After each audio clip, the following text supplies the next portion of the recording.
เป็นกำลังใจให้กับพี่น้องสาวหลวงน้ำทาทั้งเด็กน้อยผู้ใหญ่ผู้เฒ่าแม่มารทุกๆคนล้วนแล้วแต่ลำบากและเจ็บปวดทรมานแสนสาหัสกับเหตุการณ์เธอนี้บ่ถึกไผคงจะบ่มีวันหับหู้ความรู้สึกบ่หนีได้เลยเฮือนซานบ้านซองเงินคำที่สร้างมาพังทลายหายไปต่อหน้าต่อตากับเหตุการณ์เธอนี้บางคน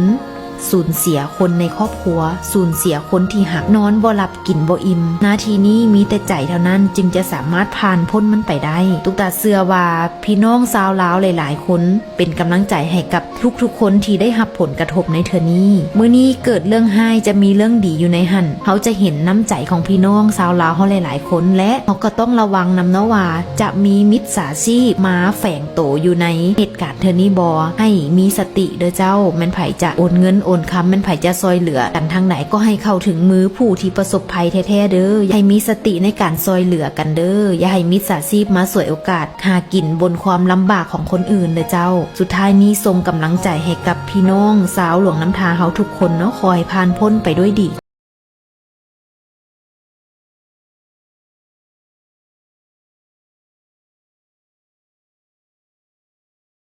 เด้อทุกคนเมืองสีโคตรเนาะทางบ้านใหม่ห้วยหอมตอนนี้เป็นแบบนี้ไปแล้วคลิปวิดีโอนี้แป้งถ่ายในวันที่13เดือน9ปี2024นี้เด้อทุกคนช่วงหลอนเศร้าเนาะตอนนี้ก็เป็นช่วงกำลังเก็บเครื่องทุกคนเครื่องก็มีเก็บ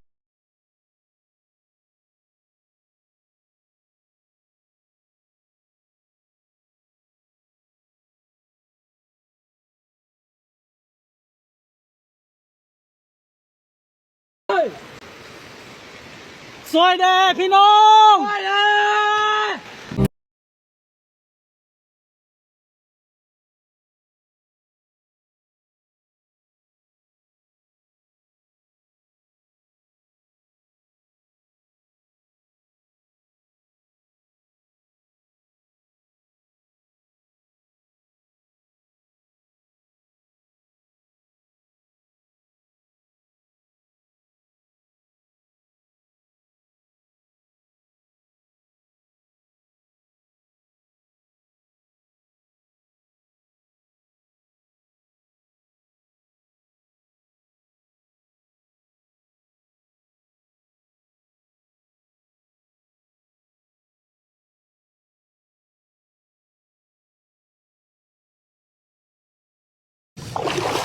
ไผว่าลวงลำธารน้ำท่วมเด้อพี่น้อง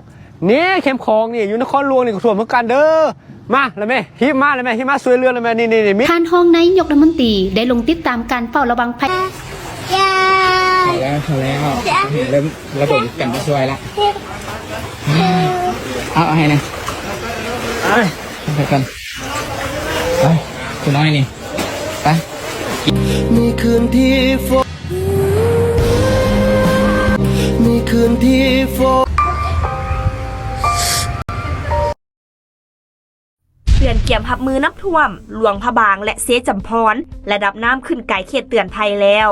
กรมอุตุนิยมและอุทกศาสตร์แจ้งเตือนภัยน้ำท่วมวันที่12กันยายน2024ว่าห้องความกดดันอากาศต่ำยังพัดผ่านอยู่ภาคเหนือหาภาคกลางของประเทศลาวสมทบกับลมมรสุมพอได้ยินข่าวสบายดีทุกคน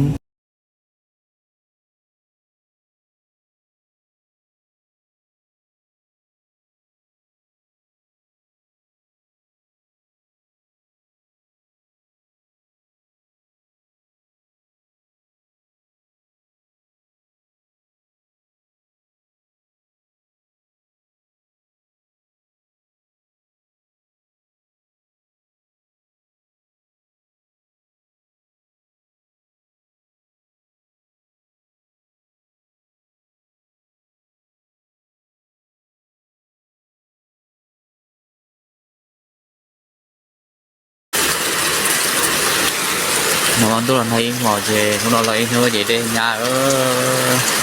đi chỉ lo được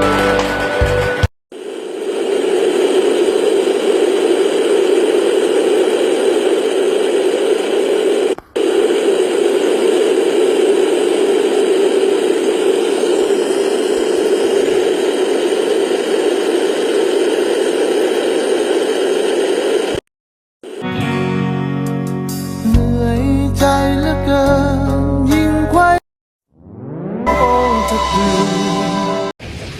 เอามาเด้อพอดีตอนนี้ก็